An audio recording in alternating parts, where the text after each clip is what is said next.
Oh, oops. No, I'm turning that down. Yeah, that's my phone. Hello, everybody. Welcome to the Paranormal Graveyard. I am your host, Roger Belt, along with the lovely Christina Corzetti. Say hello, baby. Hello, everybody. Um, we have a guest tonight is Corey Tubido, and I had to ask him how Okay. to pronounce that because I would have stepped all over myself. Anyway, How you doing? we hope y'all enjoy the show, and we're going to fire it up here, and Mr. Corey's going to tell us a little bit about himself. All right.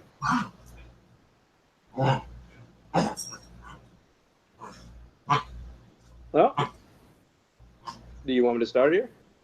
Yeah. Yes, sir. Okay. All right. My name's Corey Thibodeau. I've been born in the town of Salem, Massachusetts. I grew up mostly in the North Shore area. I was born in Salem, raised in the town of Lynn, Massachusetts. Pretty much all in schools. I do have a lot of different training in the media aspects, a lot of camera work. As a vocational trade, I took television media productions at Lynn Tech, and I went on to college for media technologies. I also hold 2 degrees, one in media technologies and the other one in criminal justice. The reason for which I took criminal justice is because to get a better aspect of the investigative process and overall different case studies and stuff like that, and also gain access to like a lot of different areas when I'm casing out different types of cases which I go investigate. And it's until not too long ago that I had come into contact with Christina Corsetti, sharing our love of the paranormal. Thing about myself is that I've been researching this thing for more than 10 to 15 years. And given my knowledge of technical aspect and knowing her aspect of investigative portions of paranormal lore and different trainings on such, it was just went hand in hand. Absolutely. The outside the box thinking that I see all the time, usually it's like having fresh eyes on an old problem is usually one of the best ways to solve any problem. And outside the box thinking, so we can see a lot of details on a lot of different things that we see. So as I came into the pagan community within the city of Salem, I started gaining knowledge. Back in 2007 is when I received a lot of training from different powerful members of the Salem witchcraft community.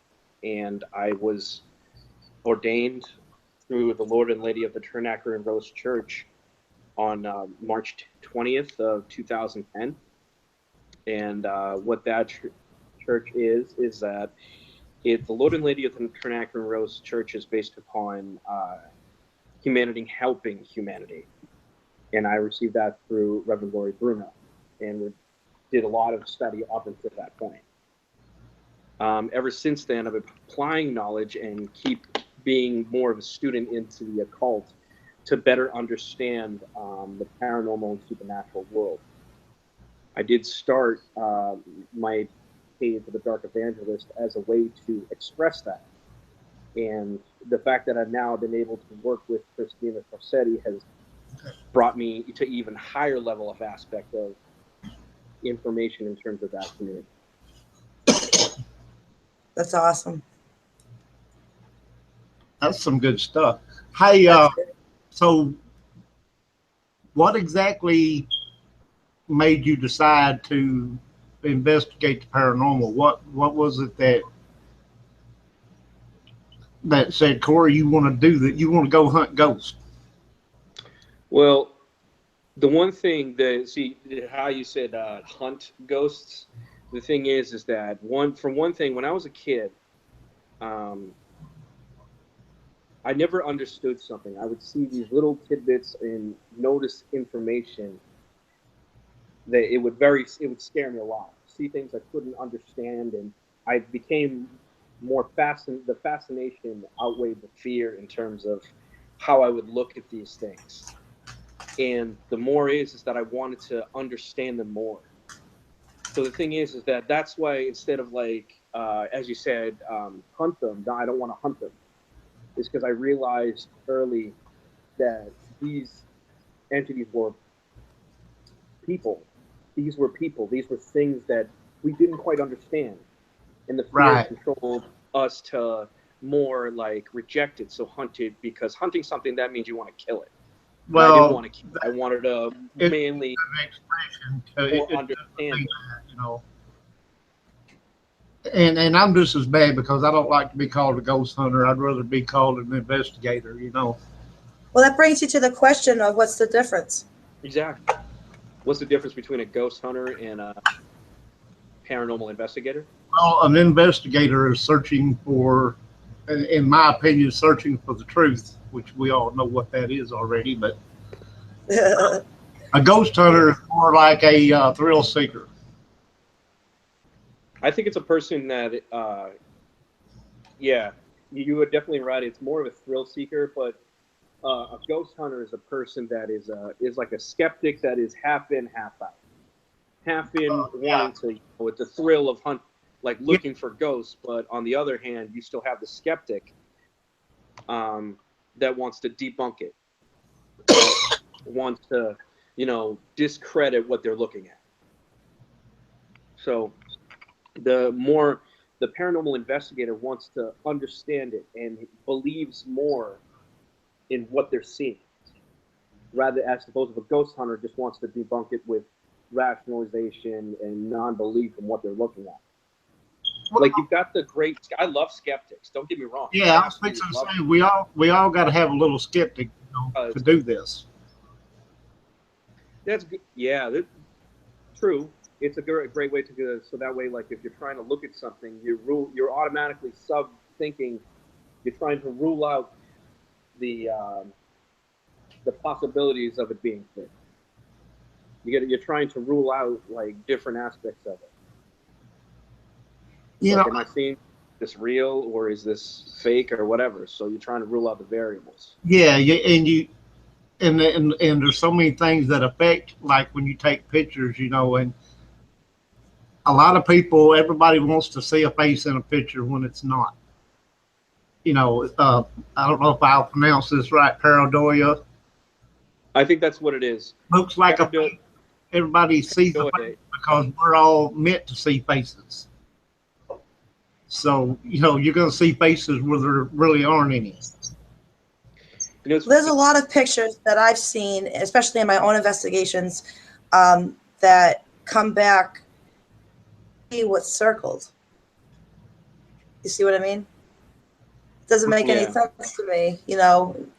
Coming back. What's circled. They're very hard to see, and some of them are, and some of them are not. Like half of you wants to understand what you're looking at.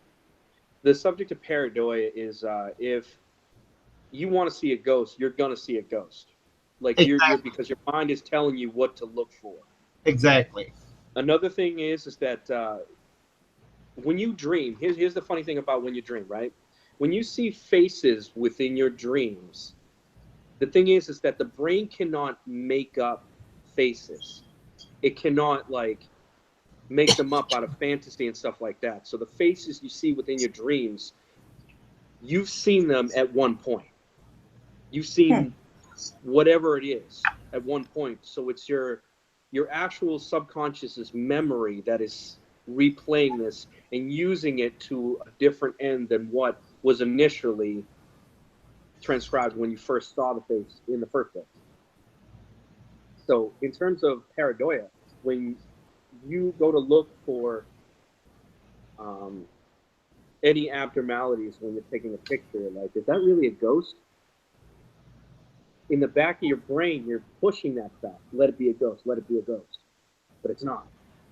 It could be anything. So if you're looking for something specific, that's what you're going to see. But it's not what you're looking for. That's when you actually will notice it. I was trained on different aspects of image, like how people fake images. And certain images actually hold a thing called a pixelation value. and you can actually hide pictures within pictures, which is absolutely incredible how they're doing it. They're breaking down images and actually being able to assemble them into a brand new one. Or abnormalities when people take photos and they actually see a ghost within the image.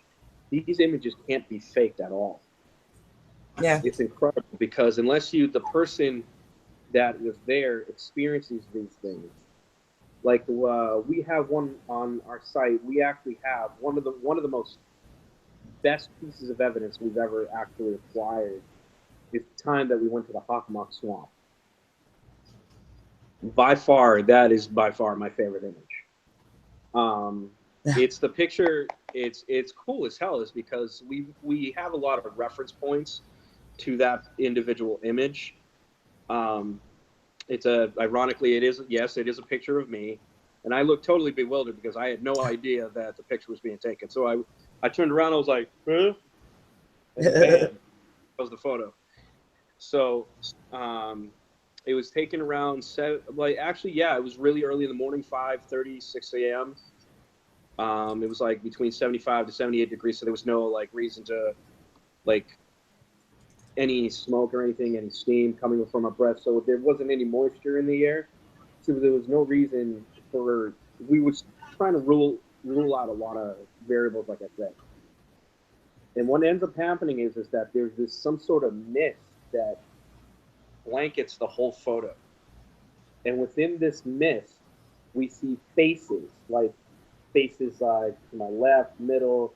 This like at first we were only seeing like 2 or 3 different faces, but in actuality, when more people started looking at it, there was close to almost 8.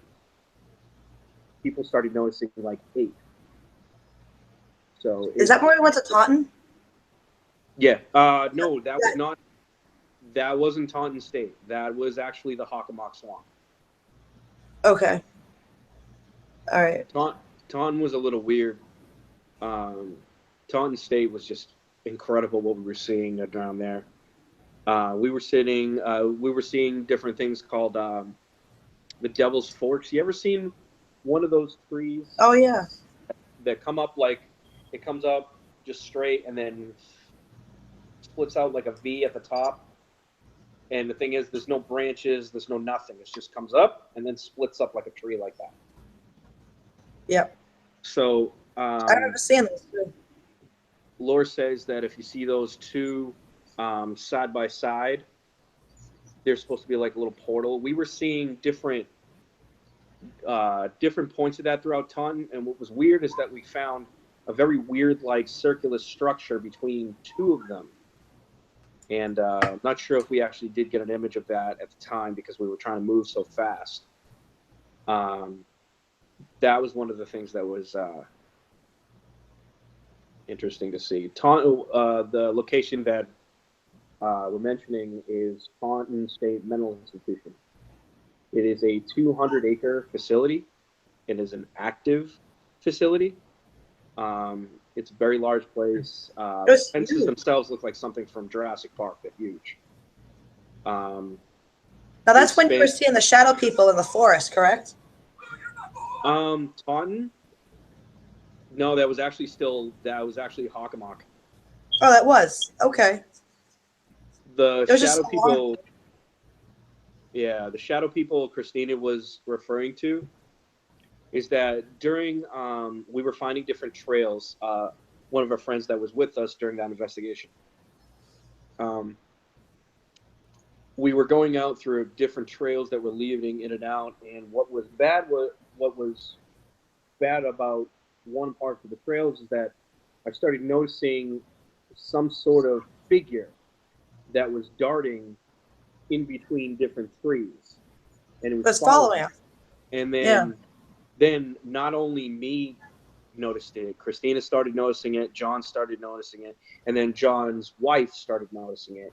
And we were trying to understand, but the thing is, it was about a good 30 to 40 yards away from where we were standing, but we had a clear line of sight to where this figure was. And it was moving at a rate of speed that started to give us concern because our pacing quickened. We started to kind of like getting very concerned of what this was. We had called out. We didn't hear any voices. We didn't get any response from the shadow figure, but we did hear something moving very quickly among the brush line of the tree line we could see. So something definitely was approaching us. The Hockomock Swamp is actually like a 6,000 acre, I believe it is. It was so long ago. I get them confused. Yeah, the Hockomock Swamp is actually like a 6,000 acre area. So it's That's part easily of to get. the triangle. Yeah, it's What's all that part of the triangle called? Bridgewater Triangle. Bridgewater Triangle. Yep. Which is very, very, very haunted in many aspects. That place in on itself, the Bridgewater Triangle had so much like stuff lore that has gone into it. It's gone from people seeing cryptoids, ghosts, reported satanic rituals that have been gone out there. There have been history has gone through there. At one point, the Hockomock Swamp itself was used as a focal point for a military by a prince of some sorts or a king of some sorts during that time. It's one of the central main waterways between here and the Appalachian Mountains. And one of the weirdest things that has ever been reported was that a Native American thunderbird has been seen. As a thunderbird is a mythical creature that is, I guess, happens to be witnessed during major lightning storms. And that was even reported to be seen there. There's also numerous ghost figures have been managed to be seen there. So we had pretty much our plate full in terms of the lore that it was around there when we went to that. Now, what? Because along with shadow figures, first thing that comes to my mind is the black-eyed children. Yeah, that's actually that's been a talk about for this past week. What they've been talking, a lot of the paranormal news has been talking about black-eyed children. That's a huge thing that's been coming up as of late. Now, Roger, why would black-eyed children associate with shadow people? I'm just curious. Why? Well, when I think about a shadow person, it's a dark black. I mean, aren't they two separate things? You know, I'm just curious. They are separate things, but when I think of the black shadow, I think of the black-eyed children. Don't ask me why. I just associate them together like that. I mean, yeah, the black-eyed children. I definitely do. They're both hard to understand. Yeah, absolutely. I definitely want to touch base on that black-eyed children thing. It was, it's a very creepy aspect to talk about, and what's inside the paranormal community has been touched upon. The article has actually come up a few times about it, and now it's becoming a concern, where more and more sightings of these, even children themselves, are actually showing like getting violent. We're seeing apparitions of children with black eyes. Like actual children, actual physical children showing signs of that specific symptom or something like that, of having their eyes just going all black and becoming very violent. Entities, see the shadow people. Like I could see where you went with that, is because there have been figures that appear childlike and entities that appear childlike that have black eyes, solid empty black eyes. That to me is being controlled by. I think it's an entity being controlled by an entity, or something darker appearing as a child. Yeah. Exactly. So I can see where you were going with that. You know, well, and see, they say that the shadow figures are. A lot of people say that they're evil, that they're a dark entity, whatever. And black-eyed children, to me, are a dark entity. You know, and what is if you ever watch, and I don't know how related any of this would be in real life, but if you ever watch, um, trying to think what the name of that show was. Oh, Supernatural. Whenever they would get possessed by the demons or whatever, their eyes would turn. His eyes would go black. That's Yeah, funny. You said that. That's a damn good show right there. I yeah. actually, you know what's ironic? I actually have the Winchester's tattoo right here on my chest. Oh, cool. I have that. Yeah, me and my daughter Supernatural. from the In, beginning. I don't know how many times. it's a great show. They get their lore right all the time. It's a good reference point. Um, definitely that's actually a really good example. Black eyes. When someone is possessed by a demonic, their eyes go totally black and cold, meaning soulless. Yeah, There's no exactly. light, nothing. There's Right. absolutely nothing. It's That's what it would mean to me.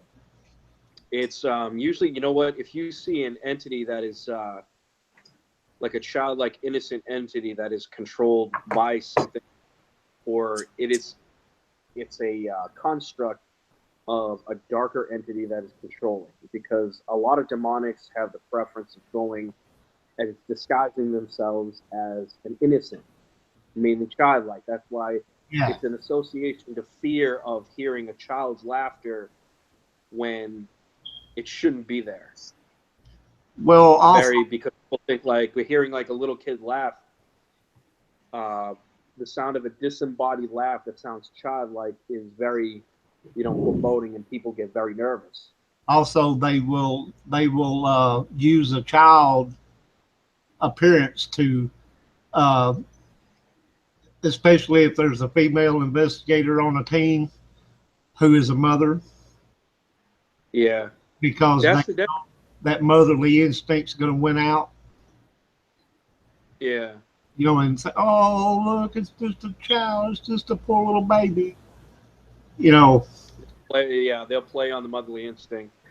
The thing about the one of the questions I have all the time is, usually if I'm going to, for example, if I'm going to an investigation and I hear the fact that um, the entity is causing violent tendencies, I ask certain questions, just because, like, if you ever hear of something violent being taken, or being taken against someone because of an entity, I ask certain questions to try my damnedest to rule out that it has anything to do with the demonic entities, because that's the last thing you want.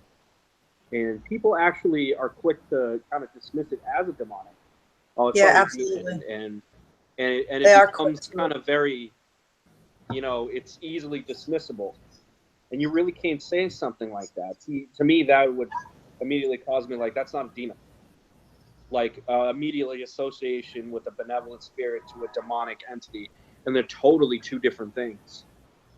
The how I can explain that is a demonic, since, like, this is, Christina knows, this is like, the demons are like my thing or whatever, like that, because I try to get very savvy on terms of being able to recognize when one of those is involved, and try to build up a better idea so you can defend yourself a lot better and be more protected. So it's like, know your enemy, know what you're dealing with before you deal with it, so that way you know how to defend yourself. exactly. So it can be like that. That's why I keep telling people, don't easily dismiss it as a demonic entity. There are certain characteristics that they show. The difference between a benevolent spirit and a demonic is, a benevolent spirit has no energy of itself. It can't generate its own. It cannot. So in order to affect our metaphysical realm, they need to harness any energy that they have us surrounding us. Anything from Um, like a cell phone Batteries in to a your battery, cameras to and like all that your stuff. own equipment, Yeah, and then boom, that's the only way they can us. In terms of demonics, they generate their own energy. Energy. They generate whatever they need to affect ours, and they become very violent. And the thing about them is that they know you. They know everything about you. They know what you're afraid of, every secret, because they can get into your head. They play off your fear, and they Exactly. will bring your most The, fearful weak, things the and use it weakest, against you. weakest link in the chain is where they're going to go. They'll go to the So Corey, which yeah, continue. how rare are demonics for everybody? But what I understand Very. is pretty rare, but that's just the thing. You don't know going in if it's going to be one or not. Well, we do have a question in chat, actually. McDem, how many demonic encounters have you had? I know that on one of our investigations, we were dealing with one in Hampshire. But how many have you had in your life? That would be number 5 for me. Wow, okay. That would be number 5. I can't like it wouldn't be an ungodly amount. Like, oh yeah, I've dealt with like 14 of them. No, that doesn't happen like that. Demonics are very, very rare, and the thing is that they're very, very violent. They don't want. Yes. There's no doubt about it. The thing is, your point is not to encounter one of these things. Do not encounter. Don't try to seek them Exactly. out. They are Is rare. because they will hurt you in the worst way. I will That's tell one you of this the reasons why they're by so personal hard to get experience. rid I've only dealt with the one in New Hampshire would be number 5 for me, Okay. and because I mean, doing this 10 to 15 years, I've only had exactly number 5. The worst one, um, I still have, resentment towards it. I still have thoughts about it, but they're very, very rare. And things they, like that. Like I say, you have to treat them like a cold, like a sickness. And the thing is that to any sickness, there are symptoms. So in order Yes. for me to determine whether it's a demonic, there has to be certain like make a checklist of all those symptoms. So I would have to check off each individual one. Is there a presence of sulfur? Is there Scratches. scratches? That's another one. That's when they've actually made physical contact. Yeah. The reasons why I say sulfur, if you do not know what sulfur is, like you've heard the name but do not know how to detect it, it smells like rotten eggs. Oh, it's gross. Also, does the temperature feel hot, like hotter than normal? In terms of the scratches, it starts off as a very warm feeling in a certain area, like on your torso. It starts off as a very warm, and then the temperature exceeds, and it becomes almost like a really extreme burn. And at the end of its height is that there will be a scratch, and that's what honestly it does feel like. Now, It what about starts the to feel welts? sick Because to I your remember stomach. the welts in New Hampshire. Welts, like the welts, like the red spots and stuff like that for no Remember, reason. remember on our investigation, she had welts, Yeah, like bruises.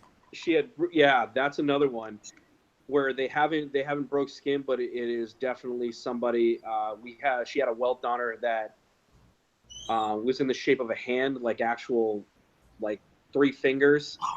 Yep. Whenever you can tell if it's a demonic, they usually come in threes. It's the mark of the Trinity. So if Um, it's a scratch, you'll see like scratches like a talon. McDeb was asking if hold on, let me go back up here. Just a nasty spirit, can they not do the same thing?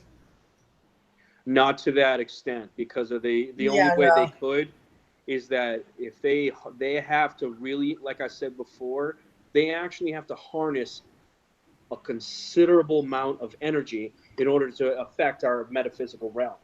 So that means that they have to, um, a lot of energy sources have to be combined within the same area. Right. Like there's some investigation teams that in order to induce activity, they have these things that are electromagnetic generators, like they're actual energy generators, so that EM pump, yeah. these entities can use this to cause electricity, to cause activity within the area that they're in. So that's more of an inducement. Another way that they can affect us is a thing. Well, everybody's heard of the term poltergeist. Now, a Yes. poltergeist, the common like definition of a poltergeist is that it's an entity that like moves things, like affects our realm. Like they pick something up and then they throw it, or move things like small objects and stuff like that. What the deeper meaning of a poltergeist is that there is what they're feeding off of is untapped psychic energy. Yes. And what happens is that happens because there is a female within the domicile or the area in which it's in, the activities happening, that is between the ages of 2 and 14. And what that is that, I'm sorry? No, I was gonna say, isn't she also have her menstrual cycle too? Yeah. That plays a role in it, doesn't it? Kind of. That's when it said at the menstrual. Yeah, it's more because you're at yeah. You're at a like a psychological peak, sort of say. The reason why I say because you're in the developmental stage, there is an untapped, uncontrollable, very unpredictable psychic energy within that person. It's a person of that ability. It's puberty. Has like a lot of energy. The whole thing all wrapped up in one. Puberty. Yeah. Yeah. Basically, it's untapped, uncontrollable, very, very.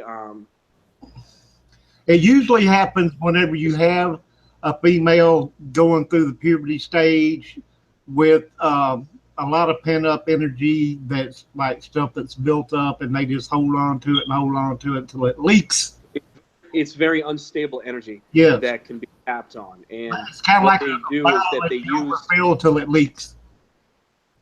Yeah, they use this untapped energy like a battery, and they'll use this to affect our metaphysical realm, as opposed to like a demonic. They don't even need it.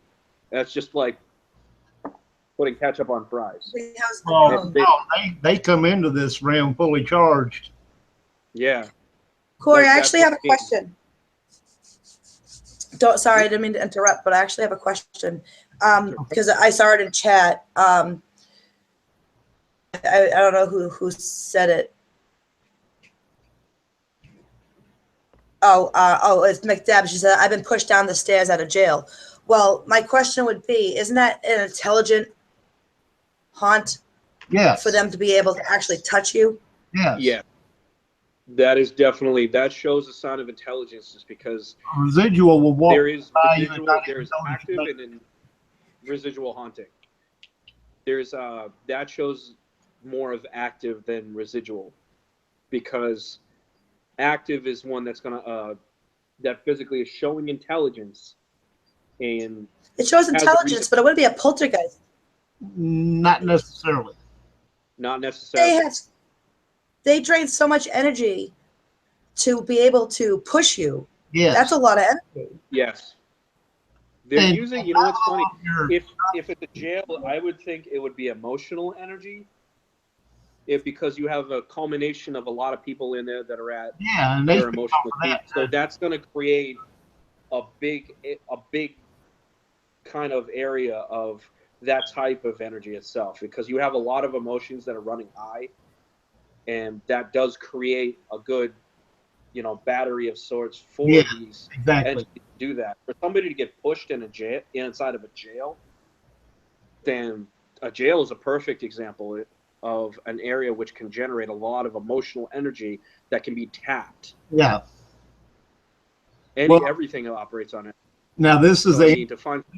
That was intentional. Talking about an abandoned jail. Yes, that's still going to hold it. That's exactly. Still, you know what? That probably will still hold entities that have time there. And then you have these things called attached spirits, and all that energy built up and over time about being locked away. When that comes out, it's not nice. Right. That's where it comes out. That's where it comes into play, whether it's residual or active. Residual is just what they do is that all they're going to do is going to repeat the same chain of events all the way up until their death or when they parted for them from that individual location. Whereas active, they're showing straight up intelligence and they know what they're doing. Yeah. You're in their area. They don't want you in that area, so they're going to want you to get out. So this, or they're trapped in this area. And so that means, like, if you're trapped in a spot, any human being is going to, you're going to go nuts. If you're trapped in this one area, you get that cage mentality and they start going nuts. Now, this is going to cause it can go from a very calm spirit to one that just wants to get out. So it's going to take its frustrations or try to affect something in order to get it out. Right. Or the person was just so bad that in real life that this hatred, this negative energy took on a life of its own and started affecting things. That could even happen too. Yeah. Where it doesn't have to be the soul of a lost one. It could actually, in some cases, that the negative energy within a specific area was so potent. It was so much of it that this energy in on itself, this negative energy actually made a form of its own. Like it took on its own form. I have a question for you in chat. And sure. Okay, Mary wants to know how many times do you think an alien encounter can actually be confused for a ghostly encounter? Ooh, that's a good one. Yeah. How an alien encounter can be confused for a ghost one? Yeah. Wow, that's a lot of fun. Aliens is actually an alien abduction is very, very similar. Is because the thing is that it's more along the lines of an alien encounter. I would have to say is more of an anomaly, where you're not familiarized from what you're seeing. Whereas a ghost encounter, it correlates to your surroundings. You'll see a familiarity, or you're with a ghost encounter, you're more apt to correlate it to something you know, or the area in which you're in, or the location where you're in, to that experience. Whereas an alien encounter, you can't. The brain is not going to associate it with anything of your surroundings or the area in which you're in. So that's the discernation between an alien encounter and a ghost encounter. Is because the ghost encounter, you're going to be able to rationalize it to where you are. Whereas an alien, you're not, because an extraterrestrial being from another planet. So you're not going to be able to rationalize it as well as a ghost encounter. Well, you're dealing with two different things here, because exactly. A spirit is a spirit is just a person that's non-living anymore. Whereas an alien, still human to an extent, but not with a physical body. Whereas an alien encounter, you're dealing with. We're still interpreting how totally different aliens are at this point. Anyway, got another question for you here. Dark Entities wants to know, from your experience with a demonic entity, did you experience the horrible dreams where you get attacked in them after an investigation? It's some aspect stays with you to an extent, and it's very tormenting. And the thing is that demonics have been shown not to. They've been able to follow you or attach themselves to you. They can operate on any plane of existence, any part or any area throughout wherever you live or anything like that. It did bother me. I did experience. I mean, to be honest with you, I really wish that I had a dreamless sleep. My own personal experience, and I do have insomnia, so it really. Yeah, I did too. And if I do dream, they're very violent, and it's really bad. And the thing is, encountering a demonic, they go after your worst. So me dreaming, I had a medicated induced sleep, And the thing is that I will never in my life do that again because I woke up, my nose was bleeding, everything. It was very bad. And the thing is that they prey on your worst fears. That's why my numbers. I wouldn't tell you. I'm being totally honest with you. That's why my encounters with demonics. That's why I'd be very, very, very questionative in terms of whenever I come into contact with a demonic entity. I'll treat them all as the same. Very violent. You don't want to deal with it. You want to have reasons to get rid of them. They should not. There's been many theories. They come in all different forms.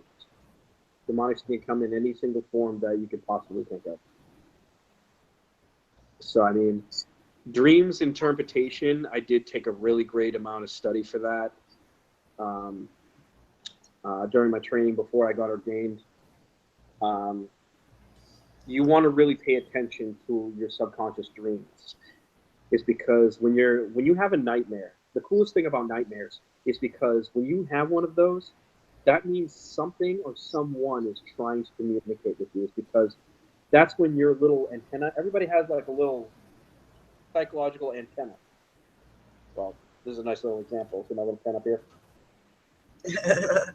Well, to give you an accurate, so that means that when you're sleeping and you do have a nightmare, that means your little antenna, as you can see, is at it's the highest it can go. You're at your emotional peak. And the thing is that that's when you get the biggest, best reception possible for an entity like that to tell you something. And so, what a great way to understand your dreams is that when you have them, when you get up, keep a notebook next to your nightstand and write down everything, every minute detail, no matter how silly it sounds, and write it down. And Yeah, I tell take people a all the month, from time. the first of the month to the end of the month, and you'll be amazed at what you see. Yeah, I In help terms people all the of time, especially on sound with dream interpretation. It's very important. it's it's very informative, and there are books that actually are out there, lore books that actually can tell you the meaning for certain things within your dreams.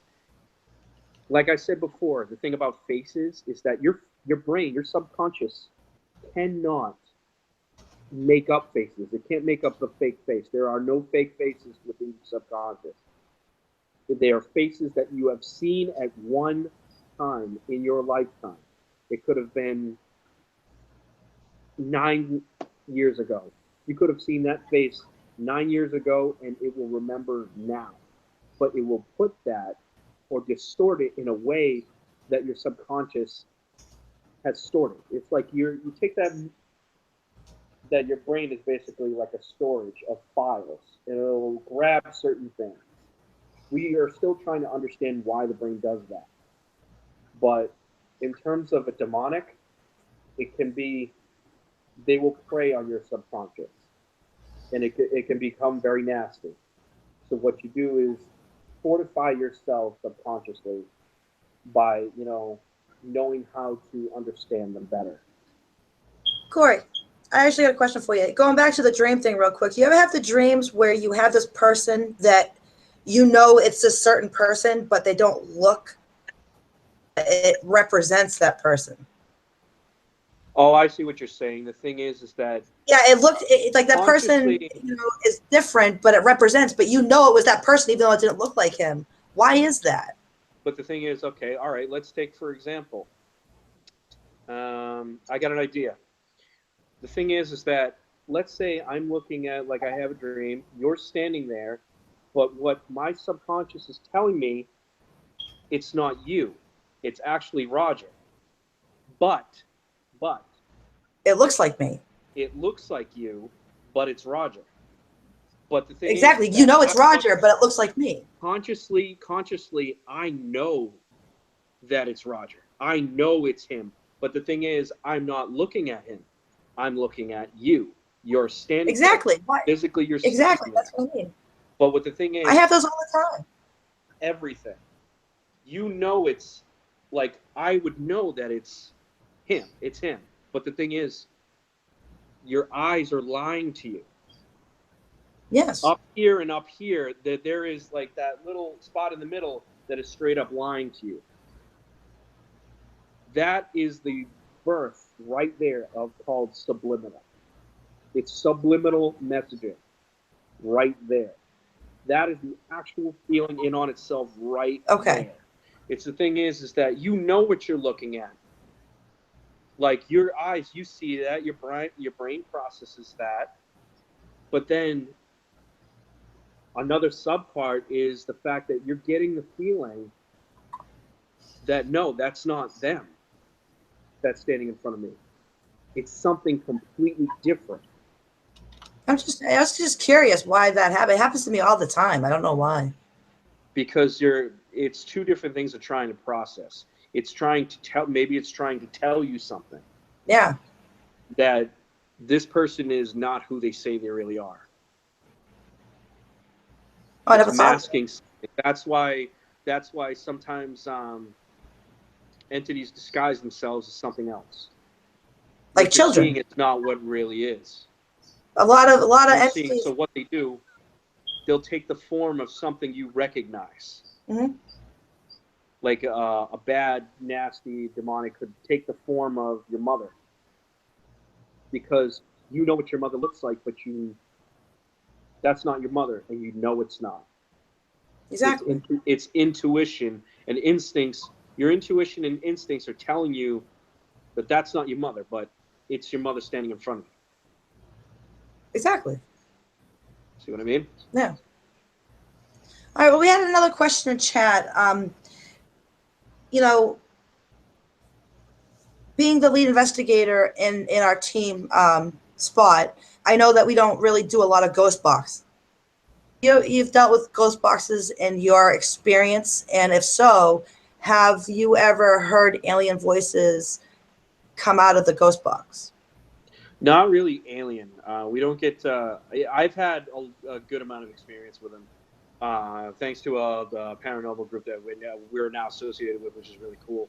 But I did have some personal experience with ghost boxes.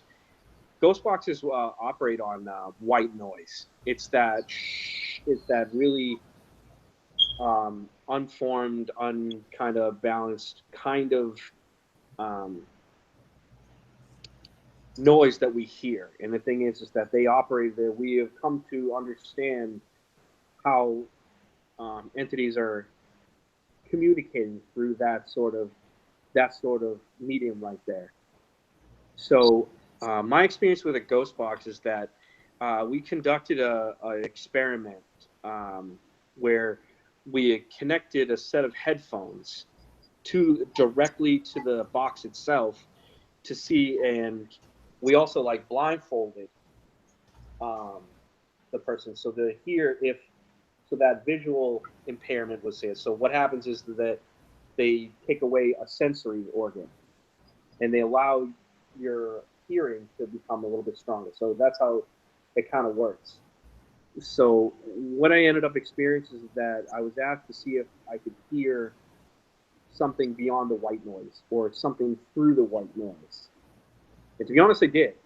I could hear something, and that was the one that we had out in Maine.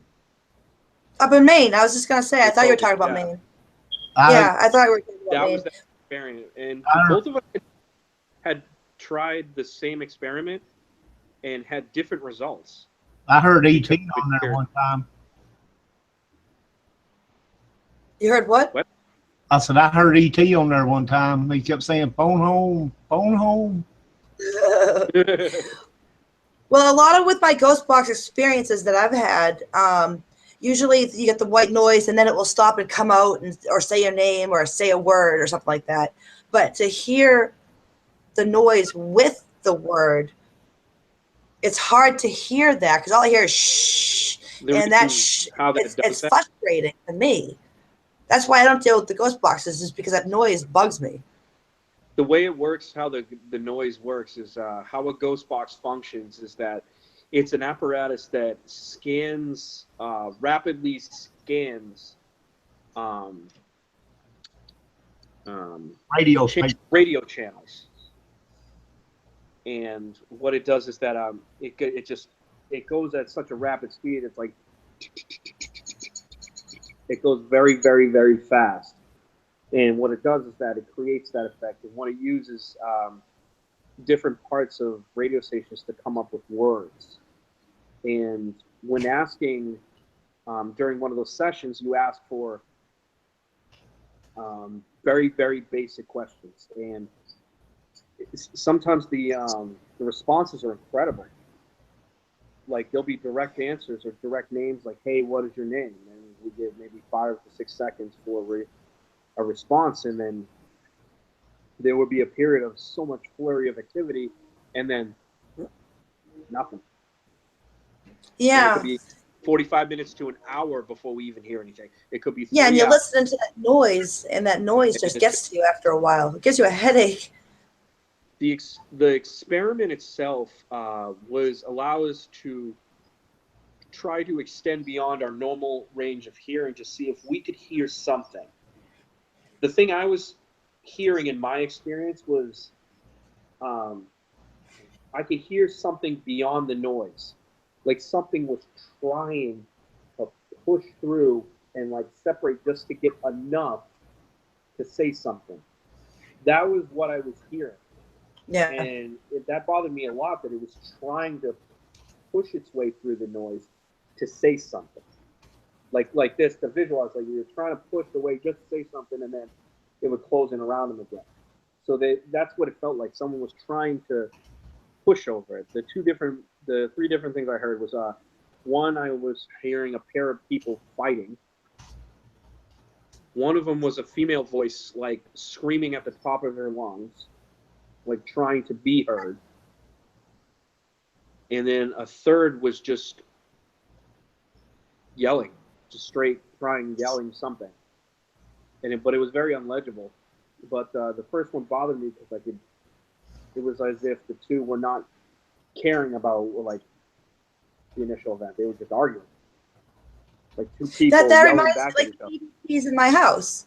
You know the EVPs I collect in my house. Obviously, you heard them, Yeah, all of them. But that's those arguing are really between neat to each listen other. to. What's that? Those are actually like really ridiculously neat to listen to, is because it's just incredible. And sometimes, Yeah, but they're having conversations in my house. Conversations amongst each other. They're not even talking to me. yeah, They don't care about my questions. They're just talking to themselves. the one of the ones that cracked me up the most is that you guys were having a session, and these two people were arguing, straight up two people arguing, and then Christina went to go say something, and then like they almost broke conversation, just and then you hear quiet. Like there was somebody responding to Christina going quiet, as if to say, "Shut up, we're talking." Basically, leave me So it's alone. I'm like having a conversation. leave They me don't care about alone. my questions. Like I don't care about your They questions. just want to talk amongst themselves. Yeah, it was as if they I mean, responded to her. honestly, Corey, out of all the EVPs that I've collected in my life, okay, you get direct responses, you get off the wall, little responses, but I'm getting complete sentences here of conversation in my house. Is Absolutely that incredible. weird? It's just very odd. To me, it's like I Go would ahead, start Dark. looking into the back history of like where you live to see if that plot of land was something at some time, or like maybe it was a congregating area, or maybe it was just at one time this was that. So you know what I mean? It's like the devices we use nowadays to to capture these things on audio. I mean, back it was regular like magnetic tape recorders, which I actually still have. I actually still have a magnetic tape um, video recorder. But now we've gone into the digital age where DVRs are becoming more, say, like something like this, are becoming more and more common. And now cell phones even are equipped with these things for different purposes of recording video, or, I mean, audio from a Well, video or anything like that. that leads me to another question. I can pick your brain all night. I really could, because I love talking to you, Corey. We have a question in chat, but before we go to that question in chat, you talking about those apps, those phones. Yeah. How are these phone apps that everyone's doing? I mean, come on. I mean, are they real? Are they You not know what? real? I'm gonna tell you something right now. The thing is that you get what you pay for. If you're gonna download it like a free ghost app, like forget it. Walk away from it. You're not gonna want it. The more expensive it gets, the more expensive the app gets that's on any app store, which is your Google Play Store or your Apple Store that you pay for all your apps. The more money it's going to be, the better function. But I still wouldn't be resorting to an app on your phone if it was that easy for a piece of equipment. Your regular voice recording app, like function, that's actually a basic function of most smartphones now. Is actually a voice recorder. Those are ridiculously good because the microphones are starting to actually Yeah. be more sensitive to voice recording. So it's actually a basic function of any smartphone right now to record voice. But the ones that you see one of those entertainment values like an EMF Yeah. Yeah. reader or like a ghost radar, I'm like, oh, he's right over there. Like, get out of the map. All right, Or Roger. Yes. Yeah. dude, I got a fat ghost in my kitchen. No, Like, I something know what like you that. mean. Yes, I those just are. wanted to ask that question, but Roger, you want to ask Dark Entity's question in chat? I'm looking for. Good Lord, there's so much. It goes so fast down here. I can't keep up. Um, The EVP. yeah, he's wanting to know, or they're wanting to know basically. Demonic home. I investigated some of my EVP sounded like 100 voices in unison. Have you ever experienced that? Oh, he just picked one 100 of my voices in favorites. unison. Wow, he just who said that? Dark entities. Dark Entity. Hello, Dark Entity. You just managed to pick one of my favorites. Very, very favorites. Now, the thing is that if you take a look in your local Bible, any translation, you got to go specifically to Mark chapter 5, verse 15. It actually does talk about when Jesus goes to the town. It finds a man that was possessed by the demon Legion. Specifically, he says Legion. Now, Legion, how they get this term is they correlate it to the term from a Roman legion. Now, this entity itself, Legion, is comprised of over 100,000 lesser spirits, and they're all talking like one person. They're all talking like how I'm talking to you. Now, the reason why I say how they get derivative of this term called Roman Legion is because a Roman Legion is comprised of over 100,000 troops, which talk to you. So what Legion is the active representation of a thing called a collective consciousness, meaning all talking to you are the same. To be like, so to exercise one, you have to exercise all of them, which is a very tough thing to do. Now, like I said, one of the big misconceptions about demonics is that the devil himself is not going to come up here to wreak havoc himself. The devil himself is not going to come up here and start messing with you while you're sitting in front of your TV watching God knows what. The demonic entity known as Legion has been brought up. That name has been brought up because it is synonymous with the Bible, and it's one of the first known identifications of a demonic presence within the Bible, other than the devil, Satan himself.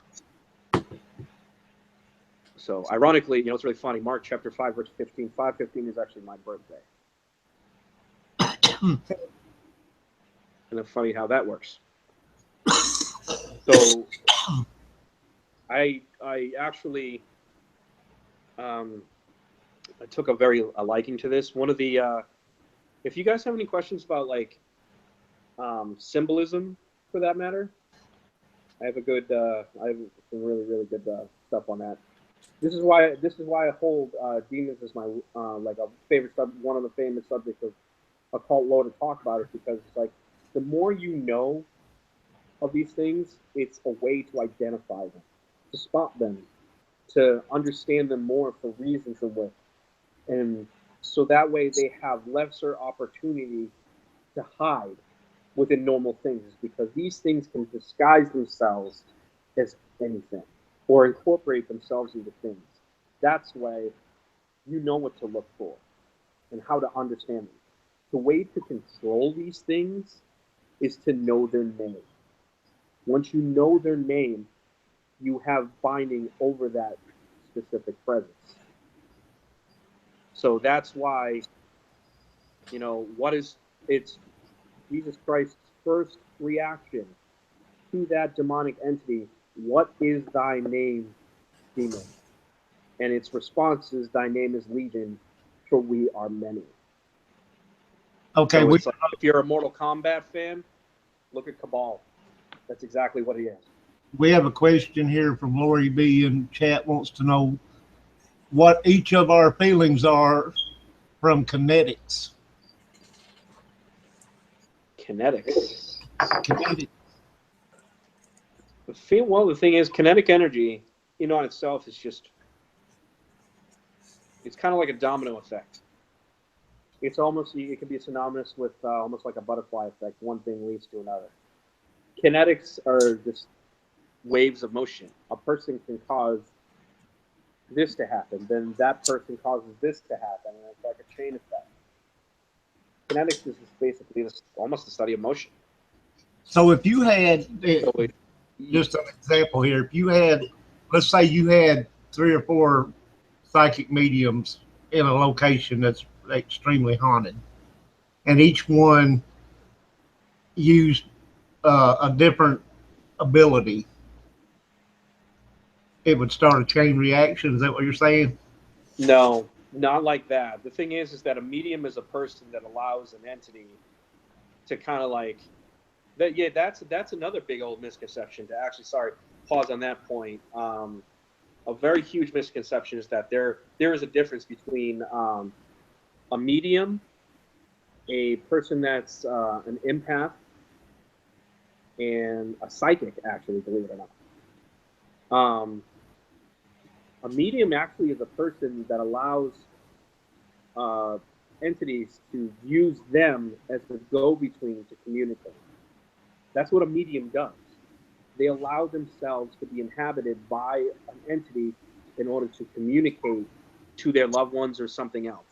It's letting that entity enter their body and their subconscious to communicate. Whereas opposed to like an empath or somebody that's like in tune, that could be something else. It's all about communication, but that is a form of energy. Psychics are like that. They do generate their own energy. In order to be in tune, was that they expand their aura, and by the only way they can start to communicate is when they're able to shrink it down and draw it within, so that way they can be aware and communicate with these people. Everybody has their auras that do protect them. It's like the little field that goes around them, and able to draw that in is to now you're able to these entities to communicate with you. That's what a medium does. Mediums allow these entities to just come right in them and allow them to talk. And you have to be very, very, very psychically grounded in order to do something like that, because you're at your own risk. Yeah. You're at your own risk when you do something like that. So to identify yourself as a medium, I mean, there's so many different like names. There's so many different names for stuff like that too. People with people with abilities like soothsayers, a right man, a right woman. This just so many different kinds of people that like what they identify as themselves. So to create that sort of like energy and stuff like that, that's it would cost something like that. You've got about like 3 to 4 different people that are generating a considerable amount of psychic energies. So let me throw another question at you. If you have like these 3 different types of people in this location, couldn't that spirit or whatever use their energy since they come in and build up their own energy? That person would have to allow them to do that. You are in control of your own energy. You're in control of it completely. So the thing is that you have to give permission to that in order to affect something like that, especially as a person that is of ability. You know what I mean? Like a psychic ability, is that they would obviously know how to control themselves, like control that. You know, you would say verbally, like, I'm giving you permission to do said thing. I'm just, was just wondering because they're going to come in there with a buildup of energy. Because, they're prepared when they go in there, they have their energy built up, they're ready to deal with whatever. So, since we know that these spirits will use your energy, that would kind of be like walking into a smorgasbord, you know what I mean? Oh yeah. The thing is that that's as if we've been walking into a really big problem. Is that if you had 2 to 3 people within the house that are of that particular age, like 2 or 3 females within the house that are actually psychically in tune, but are still in that pubescent stage, that's a lot of free flowing energy. That means like that's energy that is there for the taking. That's crazy. That is a lot of energy. That's a lot of energy floating around, like inside that particular area. So that's like an area that could be susceptible to like anything. You know what I mean? That could draw a whole bunch of activity, and it really depends on what its end game is. Like because it's trying to accomplish something, or because it's trying to cause attention to something. A really good way to understand like a lot of different things is that it's like you usually make a record of when these things happen, because sometimes you can almost like, does it happen during a particular time of day? Do they wait until a certain time to start making like activity? Like another really crazy misconception is like, what is the witching hour? Is it 12 or is it 3 a.m.? That's a good question because people seem to differ on that. It's to the point where it's depending on like who you ask to this point. I personally always thought it was 3 a.m., but you hear a lot of people say midnight or somewhere in between. Yeah, it's supposed to be 3 a.m. Witching hour can be any time, really, to be honest with you. It's supposed to be 3 a.m. It's supposed to be midnight or 3 a.m. Or anywhere in between. But like, why though? Like, why would it be like that specific time? Time's being made, so why is there any time? So to me, it'd be any time. Well, I mean, spirit activity can happen anytime, day or night. But there is no thing as time. Time is man-made. Supposedly, and I look at it like, you've heard of the thinning of the veil, right? And they can cross back and forth because the veil is very thin.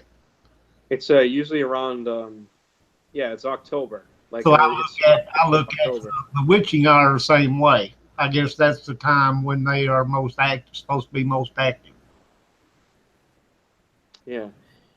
I know that's one of the biggest. It's that time. It's during the wheel of the witch's year. That it's during that time. Let me see if I get that. So would it be like 3 a.m. on the that day of the witch's wheel or whatever? I believe so. Hold on one second. Just like Hungry Ghost. Why is Hungry Ghost only in August? I don't know. They seem pretty hungry to me all the time. You know what I mean?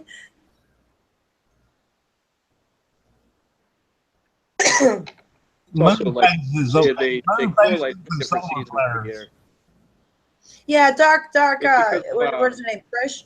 She says from experience, she's noticed that moon phases, solar flares, geomagnet flares do not really seem to affect spirit activity.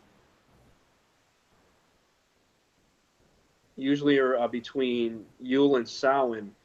Um, that's when the veil is in its thinnest because it's between Yule and Samhain. Yeah, it's Samhain and Yule of the witch's year that it tends to things are going into the cold, like the experience its closest time with death and decay and things like that. And what happens is that's why the veil starts to beginning at its very thinnest, and we see a lot of activity. A culture that is a firm believer in this is the Mexican descent, which they celebrate, or the Spanish descent, I would say, Dias de la Muerte, which is Day of the Dead. Yeah. It is like a super fan of that practice of how they did with a. You'll see that the image that you see synonymous with the Dias de la Muerte is the sugar skull. That's something of Christina's favorite imagery. Um, um, I swear, one of these days she's gonna get a tattoo. I'm shocked she hasn't got it yet. So, You got that right. put it on your butt cheek. That would be hilarious. Or something like that. Like kiss my sugary ass. There you go. So I mean, you could put it like that, but it's what they do. Their practices is that a family who is celebrating during Dia de la Muerte would actually celebrate a past loved one's life, and they would actually have a dinner and a banquet, and they would light candles with masks, and it's a very beautiful. And in some cases, they'd actually set a place at the table for that deceased loved one, and actually they would place candles on the person's loved one's grave site, and it would be a very just a celebration of those people's lives during that. It's very solemn in a lot of places, but it's also very happy and very festive. It looks similar to our Halloween that we actually hold now, but Glad you brought the that one up. thing about like American tradition in terms of Halloween is that for the witchcraft community, the pagan community, the Wiccan community, and most of that, we know what the original ties are. We know the origins. We know the traditions of Samhain.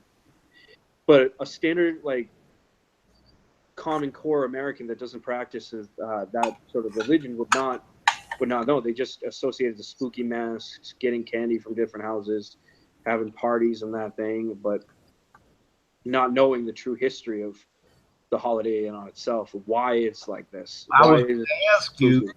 that was my question I was going to bring up next, is your opinion on the difference between the Christian version of Halloween and Samhain. Sam Hain. I always find it cute when someone actually pronounces it Sam Hain. Um, Even though that's how it's spelled, it's actually pronounced Samhain. Like if I were to, English language is so hard oh, because I there would was say a the same British, thing Roger said. I'm there was old actually country boy, so I'm going to say Samhain. there was actually an actual hilarious British comic that was actually commenting on something like that. Instead of in England, they call it a pavement, but us over here we call it a sidewalk, where we'd Yeah, actually it's have to really name it. weird. Just like in Like England, we'd they actually call have to name it because football otherwise we wouldn't soccer. know. Wait, run that by me again. In England, they call soccer football, but to us, football is football. Exactly. So why would So we it's not weird. call? England's weird. It's not well. There's a laundry list of different things that are hilarious. What is the like? Well, what can you run that question by me again, Roger? Now you, oh, well, Christians want to believe that it's a Christian holiday and it's actually the day after Halloween, but All Saints Eve or whatever. But anybody that knows anything knows that it wasn't a Christian holiday. No, it was actually mainly adopted. It was actually brought over here. Yeah, it was an adopted tradition that was actually brought over here. And they had to have some way to control it, I guess, so they made it into a Christian holiday. Yeah, there was a lot of actual like adopted traditions within the Christian religion that were actually adopted by a lot of pagan druidic practices. Like let's say, do you know the rosaries? Right.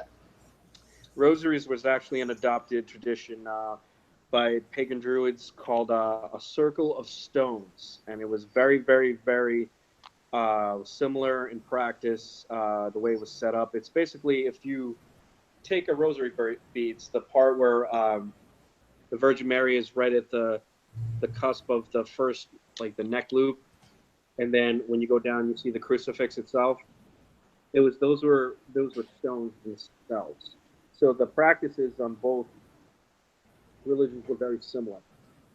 Um, in terms of the Halloween, and then how pagans would treat Halloween, it's like I said, pagans and Wiccans they It's treat actually a Halloween. Celtic tradition. Christian was mainly adopted it. It was an adopted tradition that was to ward off evil spirits. Yes, because they believed that if you didn't perform certain rituals, that they would come and destroy your crops and all this stuff. The one way they would do that is to light a light inside of a jack-o'-lantern to try to trap a spirit inside of it. I've heard I was just reading about this stuff earlier today. That's why it crossed my mind. Sometimes And Halloween is actually, that's also where the wearing the mask and the costumes and all that came into play.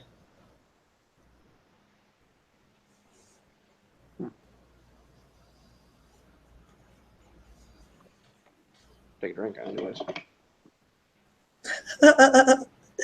Well, anyway, Corey, you're getting a lot of compliments in chat. They think you're amazing, very informative, and they like you a lot. So, how could he not? I love you. So, I mean, I can elaborate more on the difference You're between really an those. amazing guy. You know, you're very knowledgeable. Thank you. I really appreciate it from you guys and everybody in chat that can see me. I'm pretty much a good wealth of knowledge. Been doing this for a long time, and the thing about this is that you never master know it. You never know. I'm not a know-it-all. I'm always still learning, and that's the best part. Is that the education that you get from looking and seeing and reading all these things is that all this is a free education. You're learning about the area in which you operate on. You're learning about things that are just incredible, and the wealth of knowledge that you can get from this. Now, one of the biggest things I can talk about, which is a great thing, is that a lot of people have these things called journals, or a diary, like a young girl would have a diary. And the thing is that witches do have their own version of a diary, which is called a grimoire, or a book of shadows, as one of it can be recognized. More commonly as a book of shadows, or a diary, or an even older world called a grimoire. Now, a grimoire can literally be anything. It could be a notebook. It could be something that you really like. It could be anything, like a composition notebook, like I have. See, that's mine. See, it's not like really, it's this composition notebook has actually gone through a lot of crap, as you can see by this whole thing. Is yeah, mine is basically wrapped in duct tape. If you can't duck it, fuck it, right? So aptly named. If you can't duck it, fuck it. So, but the thing is that this thing has seen its fair share of like a whole bunch of different things. But what I do is every time I find a piece of information or a spell or something, I put it in here. It's basically a book of shadows is you. It's a book of spells, instances, maybe memories that you want to remember, something specifically you want to chronicle. That's what these are for. The magical journal. It's a magical of different spells that you use or something you want to understand. I mean, this is what I put into it, and this has been with me for a long time. I mean, it could be a glossary of terms. It could be like a charge of the goddess if you want to know what it is. It could be anything like different pantheons of different gods. That'd be a great. That'd be a really great subject to elaborate on sometime. Is that why is it that different? How is it when compared to the Christian God? How is it that different cultures have a religion where there's many gods, like Greek and Roman or Egyptian? Why is there so many? Like they have like many a god for all different types of things. Where in the Christian religion, there's one God, which Right. encompasses all things. They have an all-purpose multi-surface cleaner. The thing about it is There's as opposed to pagan gods were here first. yeah, that's where it was. And the thing is like like everybody loves like what, St. Patrick's Day, right? Right. But does anybody know the actual history of St. Patrick's Day? Why? What was it about? St. Patrick is when St. Patrick drove all the snakes out of Ireland. Is that how the legend goes? Was it? So when You St. got me. Patrick, Italian. Catholic, Kind of like a Pied Catholic said Piper that and St. rats. Patrick drove all the snakes out of Ireland. What it actually was is when they drove all the pagans out of Ireland. That's why one of the first the synonymous flags, "Don't tread on me," Yeah, and it shows a picture of a snake. That's where that derived from. that's interesting. That's why we see a flag where it says a snake, where it says "Don't tread on me." That flag is very synonymous throughout the United States. We see that as a flag of the militia, right? Yeah. Yep. And one of the biggest cultures to actually migrate to the United States was the Irish.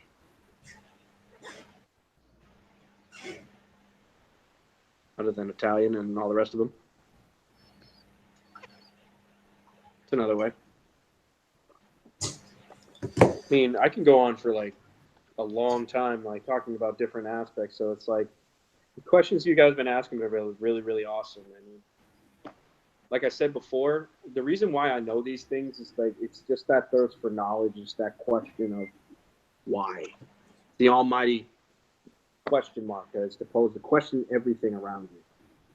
The education out there is free. You don't need a college degree to like go out there and look for yourself. Now that we're in some sort of digital age, we have access to information that is just beyond. Visit your local library. And just another thing is that one of the best pieces of information that we have ever gotten, the things that we have learned, is stuff you can't Google. It's actually personal experiences by people that have experienced these things for themselves, like folk tales. I mean, stuff that we've only known is because it's been passed down from generations within families. That's the only way we know certain aspects of certain information that you'll never find in a history book. Or you can't just go on your phone or your tablet or your computer and Google and say, hey, what did it do? No, you can't do that. Yeah, it's true. The best experiences is to actually see these things for yourself. So if you want to touch base maybe on another show about like extraterrestrials, I've heard a couple of questions about that. That'd be an awesome subject to get into because lately we've been seeing like a butt ton of activity in terms of sightings of different ships and things like that. And more we're starting to be more communicative to outside of our planet. And we're seeing more evidence of that, even on our own home planet. You know, we're always discovering more things. So that'd be an awesome thing to get into.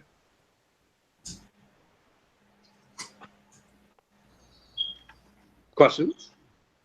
Well, I was gonna say, come back anytime you want. You know, we'd love to have you on here about any topic you want to talk about. So, Yeah, Oh, yeah. the people in chat are saying he's got to come back on again. future shows, they want you back, Corey. Now, all right, I'll show you guys something really like ridiculously cool. It took me quite a long time to do it. I used this over probably the course of a year, but I actually was able to map out exactly the time, hour, and day when the planet itself is in alignment with a particular planet in our solar system. And it took me a little while to do this. Now, I don't know if you guys can see like a graph. It's kind of like it's not that Yeah. not crazily visible. Let's see if I can get close. Well, you guys can get an idea. But it's Yeah, we like can see I it. can so first hour one, like on Sunday, we are going to be basically in line with the sun. In it's I can know when we're going to be in line with Mercury, Moon, Saturn, Jupiter, Mars. What now? What made you do that? It's actually astrologically, by having this table, I can actually understand when it helps me correlate something to a point of activity or a particular practice or ritual that is of use um, to conduct something like that. Like to conduct a particular ritual for something, certain planets have to be in an alignment to add to that actual ritual. So Yeah, no, I it's agree with you. actually something that's something like ridiculously helpful when in terms of that. So you have to. It's always good to actually know exactly when that's about to happen. Yeah. Let me give you a good example of that. Like so, um, I actually wrote down this too. So magical days of basic timing. So like say being a Wednesday, the planet um, that we would be in line with would be Mercury. And so what you would, it's an alignment of air. A good thing to be wearing is the color blue, and it rules and generates more energy to Geminis and Virgos. So that's what I mean by planetary alignment is um, is very key. Is because it just adds to that. It follows that particular criteria for that, and it actually helps generate more energy for that specific to end of what you're trying to do. Yeah. That's actually a really good practice, is because it Yep. helps you understand the more. The reason why, like one of the biggest reasons why that um, they say inside the Bible itself, because a lot of people do follow by the Bible. I understand that. I don't knock it. If you're a Christian, I don't knock it in any way, shape, or form. The reason why that I can, it's the fact that I can understand why they said it. They say witchcraft is a sin, it's abomination, all that. Is because they were afraid. It's the fear. Fear is plays a huge emotion. It plays in our human nature. Fear plays a huge factor. And the thing is that in human nature, if we're afraid of something, our first reaction is to get rid of it, kill it. That's our first reaction. I'm afraid of it. That thing needs to go. I need to kill it. So they were afraid because they were afraid of people knowing something.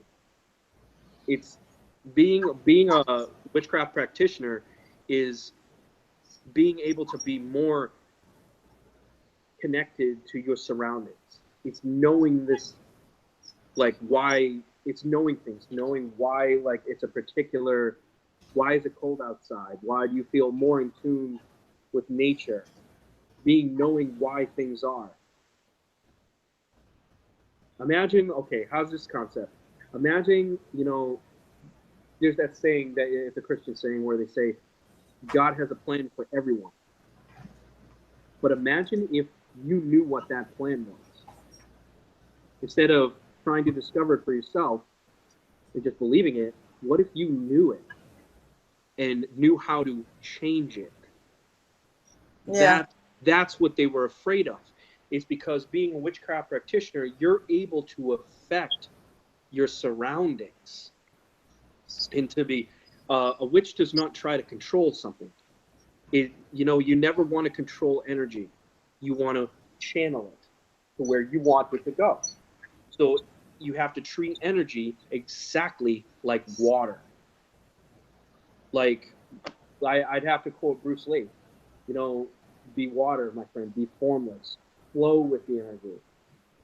Don't control it and don't force it because you'll be susceptible to crashes. So that's what they mean. They being able to be more in tune with your surroundings and be more mentally awake and morally straight with yourself and being able to have confidence with yourself. And these things it's all about empowerment. Exactly. It's all about empowerment. Intent. It's focusing Intent on too. it sounds almost selfish. Modern core Satanism, actually, believe it or not, is very misconstrued nowadays. Is people have a very bad misconception of people who follow that particular thing. And the thing is that it's very self-minded in terms of that. It's what empowers you. How does it benefit me? And witchcraft is completely beneficial. Yeah. Completely beneficial. It not only helps you throughout your daily life, it also helps you, empowers you to be more connected with everything, your loved ones, your friends, and being able to help the people that you're associated with and to understand. One of the best things that I would recommend for people is in terms of symbology, in symbolism. Why does that look that way? You see symbols throughout your entire day. Like let's say, the devil in his pitchfork. The pitchfork, the devil with his pitchfork was an adopted thing by Catholicism by the pagan god Poseidon and his trident. Pagan is actually, believe it or not, it's actually a very loose term. It's not really a set religion. Pagan actually um, refers to a lot of the older traditions of other cultures, like the Egyptian gods, the Roman gods, the Greek gods. That's a good question. What is the difference between Greek and Roman gods? That would be a really great question for a story. You know what I mean? What's the difference? Are they the same? It's just that one's bigger than the other, or one pantheon is bigger than the other, or people represent the different things. It's what's the difference between Odin and Zeus? Odin, Norse, Germanic, with Thor, Loki, and all that. The common use for today's Marvel Comics cinematic universe is using for right now. Now a lot of people that don't know about it are starting to say it's like, oh, Thor. Oh yeah, I know. That's an actor. But oh yeah, I was like, oh yeah, I know Thor. Yeah, his name's what's the hell's his name? No, not Chris Evans. I was trying to think of the actor's name. I couldn't. I was like, that was it. That was another one. This was a really neat. A really great book that was really actually neat to look at is gave me this like really cool table of magical correspondences. I'll try to kind of show it. Yeah. Yeah, this was kind of really neat. It's a good table of contents that shows you sign, symbol, image, civil period, element, ruler, natural cycle, direction, colors that correspond with it, and it's able to understand like what different things to correlate to it, even the zodiac signs that correspond to it. The thing I stress a lot about symbolism is that a lot of ancient script actually derives off that. Is because if you take a look at Dan Brown, he's the guy who wrote the Da Vinci Code. His antagonist is Robert Langdon. He's a thing called a symbologist, and you really have to be a very outside the box thinker to become a symbologist. That would be like a really cool aspect to do. Is because you learn such a plethora of like history, but being able to see images within them to understand more maybe of what a person was trying to say, like how they were able to discern the thing called the painting called the Last Supper, the famous Last Supper scene, and it was the Last Supper of Christ before the crucifixion, I believe. Is it? Yeah. What? The painting, the Last Supper. You know, the famous Is painting. it what? Yeah. What about it?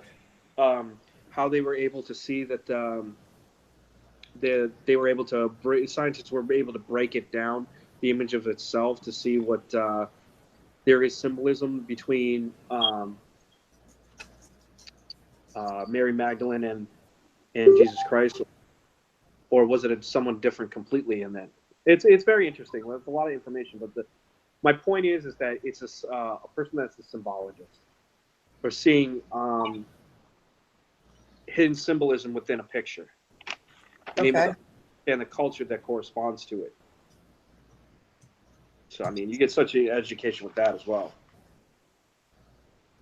I mean, they're still trying. They're still understanding sciences in terms of like even languages that haven't been um, even just begin to understand, like stuff written in different languages and stuff like that. You know, it's a really good program to watch is Ancient Aliens. I They're love really good that with that show. too. Ancient Aliens is such an amazing.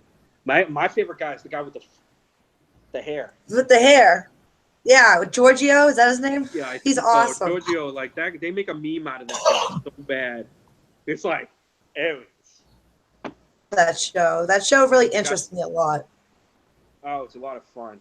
Um, Stuff like that. He's like, they really understand that kind of stuff. It is just absolutely amazing to sit there and how much they correlate extraterrestrial, like space astronauts is what they call them, extraterrestrial astronauts, and Yes. how they're able to discern, um, like how involved with our um, cultures that like to explain certain aspects.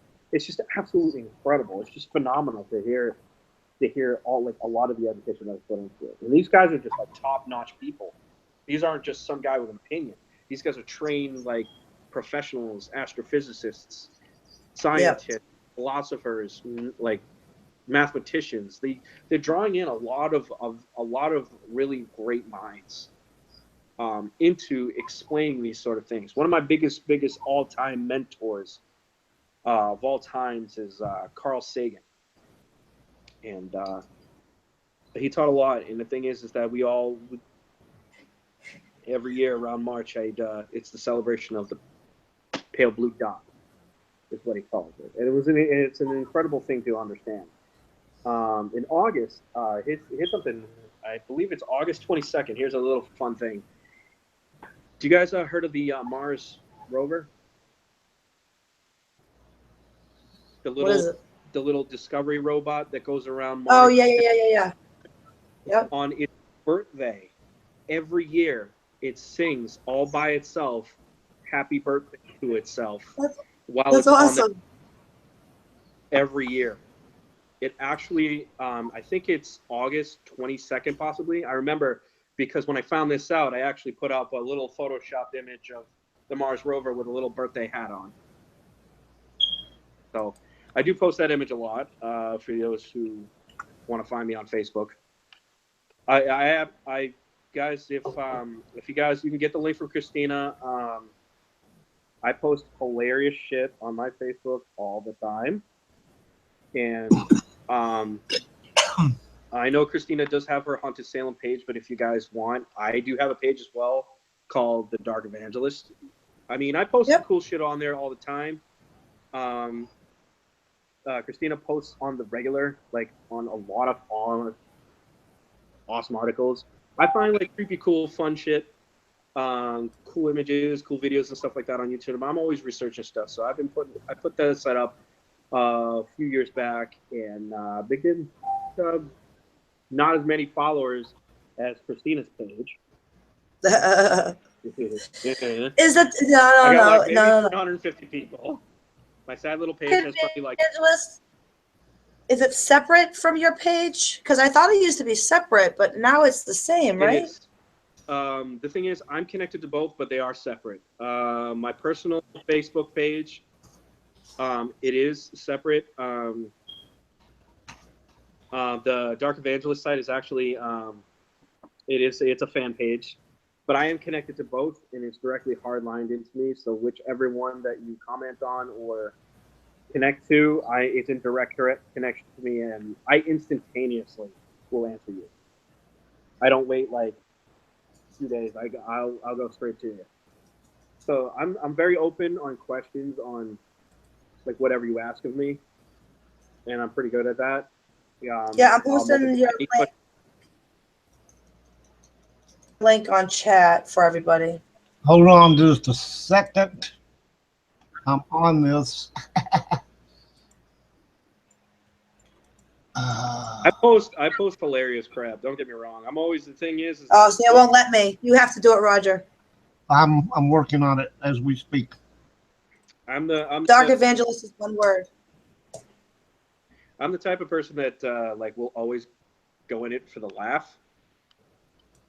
Not waste the Sunday. I'll always look for the humor in it. But I'm also able to explain. Like I'm not going to get all big wordy on you. I will able to rational. I'm not going to talk to you like when you ask me a question. I'm not going to talk to you like you're stupid or anything like that.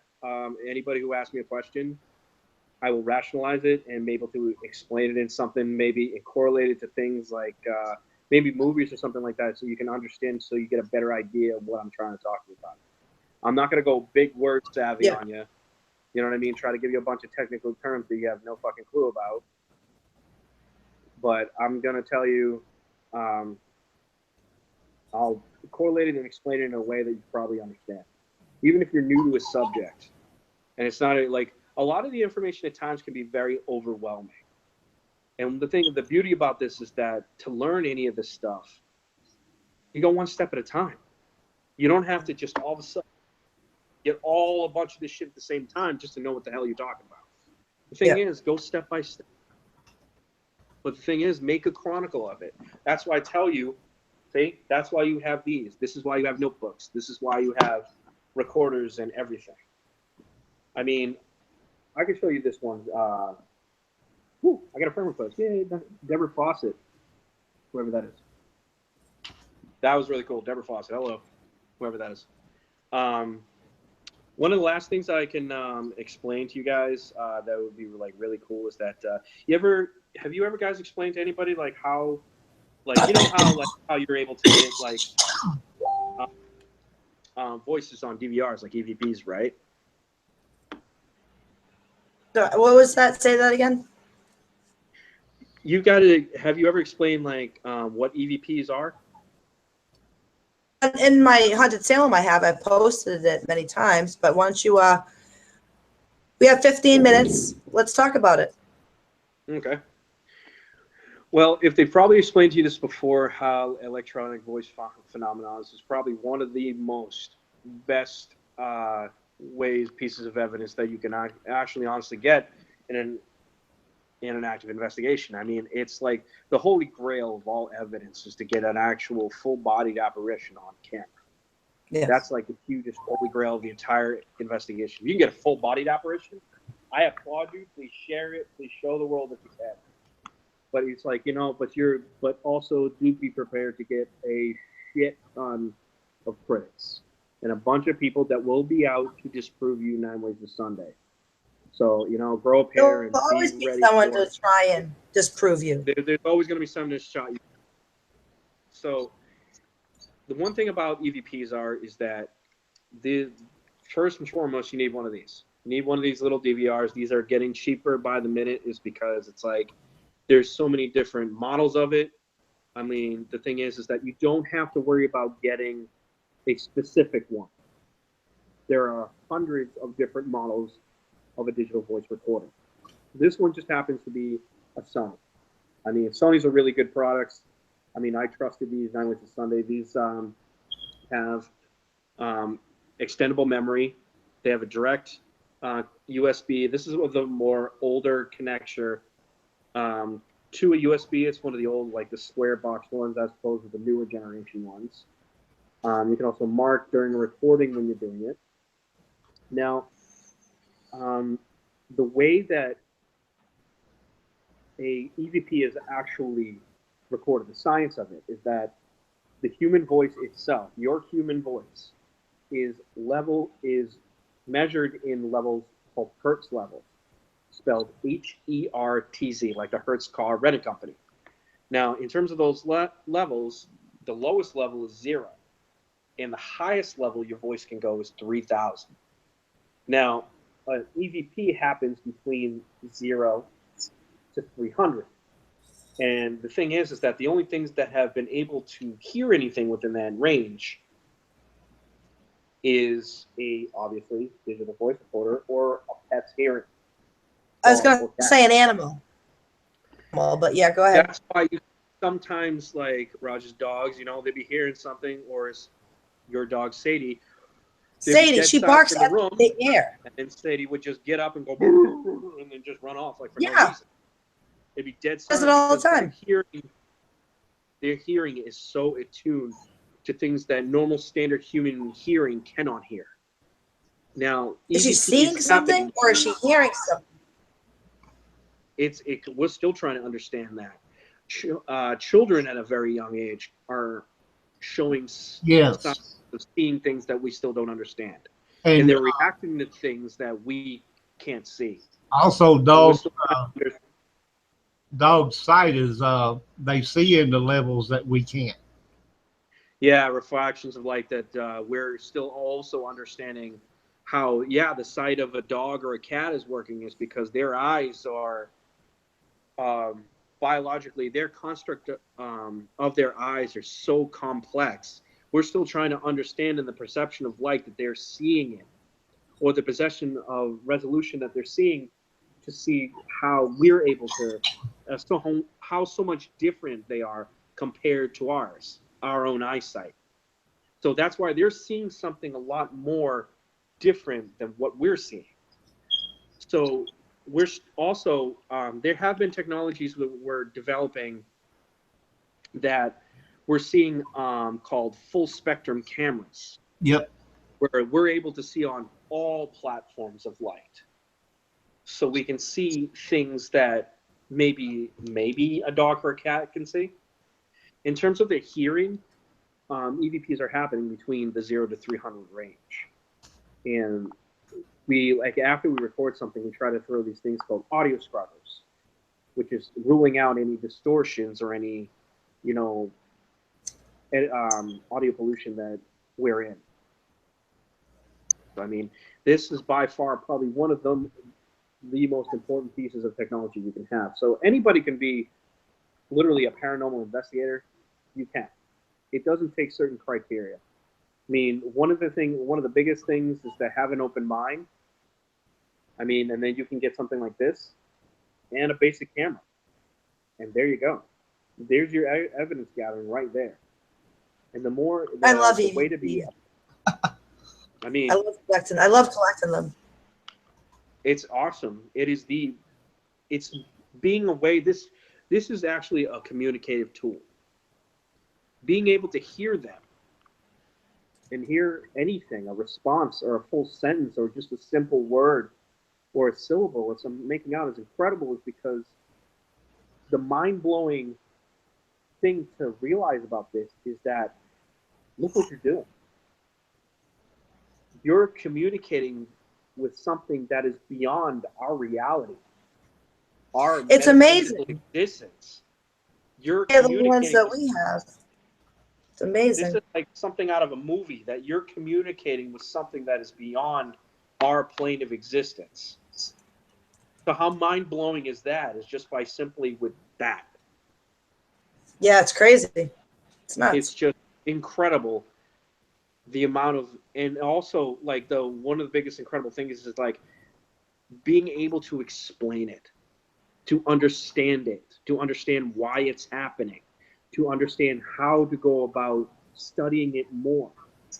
finding the methods to do said things. It's like stacking bricks. It's like one level after one level after one level. Keep building. It's building on that. I mean, everybody starts somewhere, you know, and there's no time. There's not a time limit as to when you could start doing this. There isn't. Some people start at an early age. Some people start at a later age. Can I stop you for a second, It's that Corey? interest. For a second, I just want to ask you a question. With EVPs, isn't it true that if you do EVPs alone in your home, attracting the spirits to you? Yes. I generally believe that it's like how do you start a trend? It's word of mouth. I believe in some sort of aspect they communicate somehow.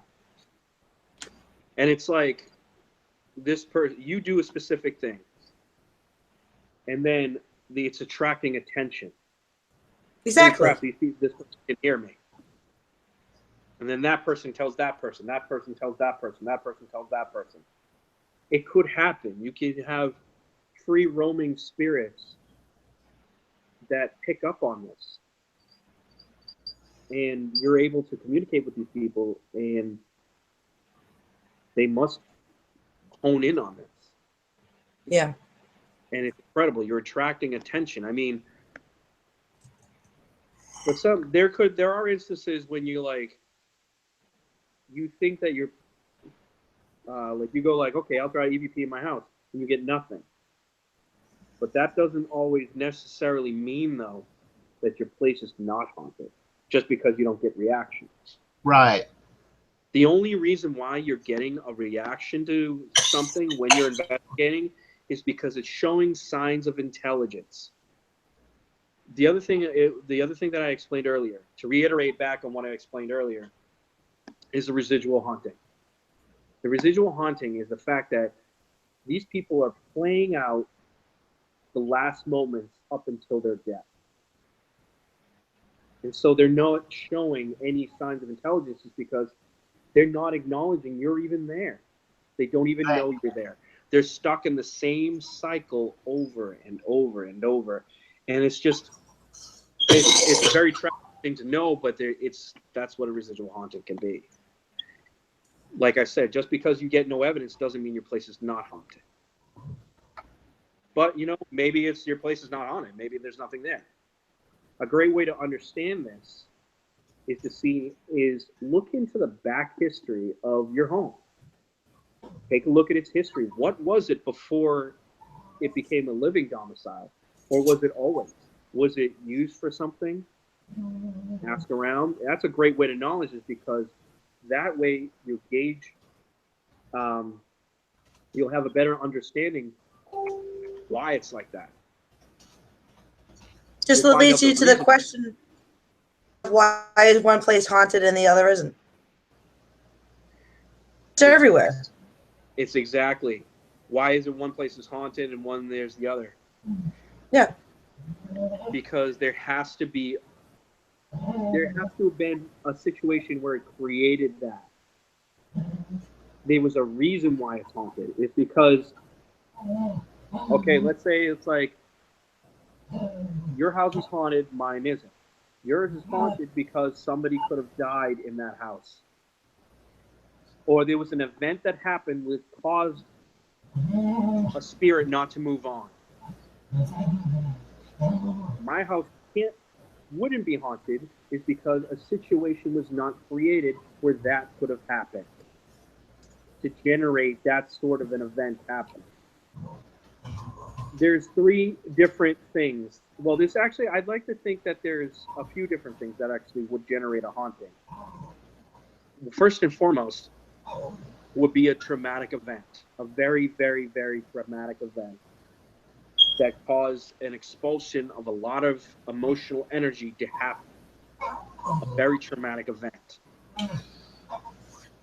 It could have been the death of somebody. It could have been something of an explosive, very thing to happen. Something of traumatization would have happened. So you have to have an event where it would cause that to happen. That's what makes the haunting, is because in order for that a haunting to happen, is that it would have been a situation for that for a situation. I'm trying to word it right. It would have to create a reason for that traumatic event happening. To have a haunting, there has to be a reason. Why? Okay. What's that For noise? some situation that was. You hear it? I hear it. There's nothing. There's You don't hear that TV. noise? Roger, is that you? Nope. What am I hearing right now? Because it sounds like someone's trying to talk behind you. Oh, that's my dog scratching her butt on the coffee table. Oh, called it. Dog's butt. And she's going, It's word. "Arr, arr." Oh, is that what it is? Yeah. It do. Oh Yeah. man, funny. I just was wondering what it was because it was hard to hear. But go ahead. I mean, He we got does. a couple minutes.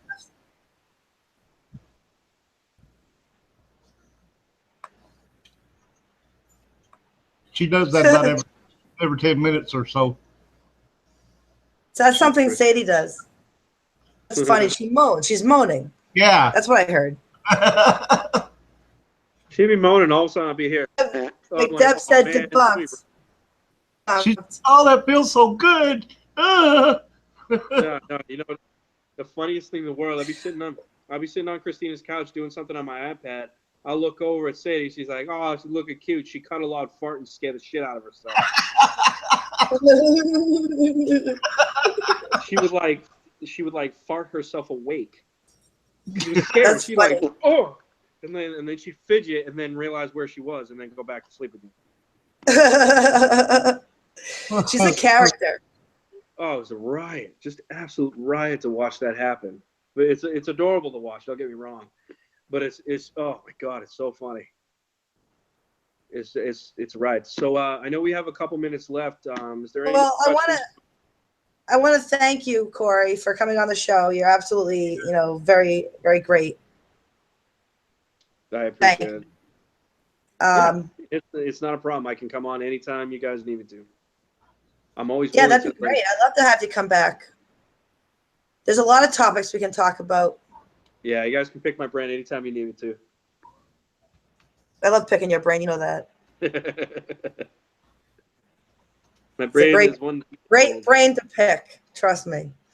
All right, Roger. Yes, ma'am. Left. I mean, you got the Dark Evangelist. You got Corey Thibodeau. You guys can check out his Facebook. I already did. Well, actually, I went to the Dark Evangelist page. A lot of fun. I have a lot of creepy, cool stuff on there. Macabre art. I have good albums up on there. You guys see all the time. I also do photography.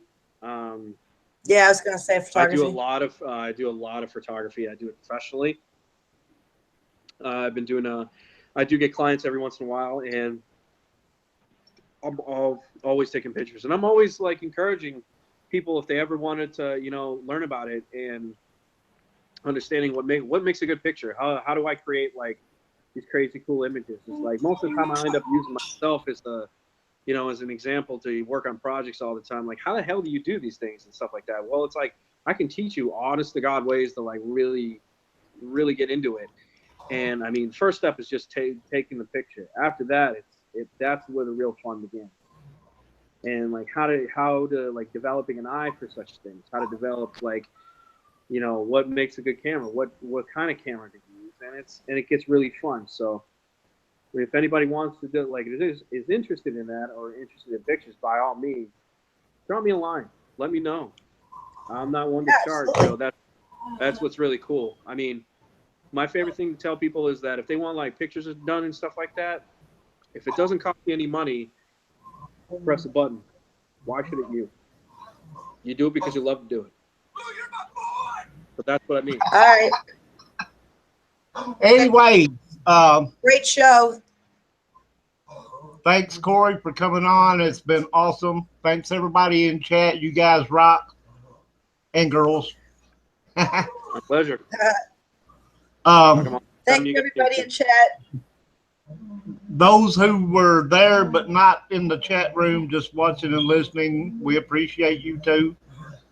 Couldn't do a show without all you guys. So thanks a lot, everybody. Right now, we don't have anything scheduled for the next show. Of course, we've been going through a lot of stuff, both Oh, we of will. And but we will get everything together and let you guys know ASAP on who's going to be with us next time around. Each and every time, it's a blast. I love doing this. Absolutely, I agree.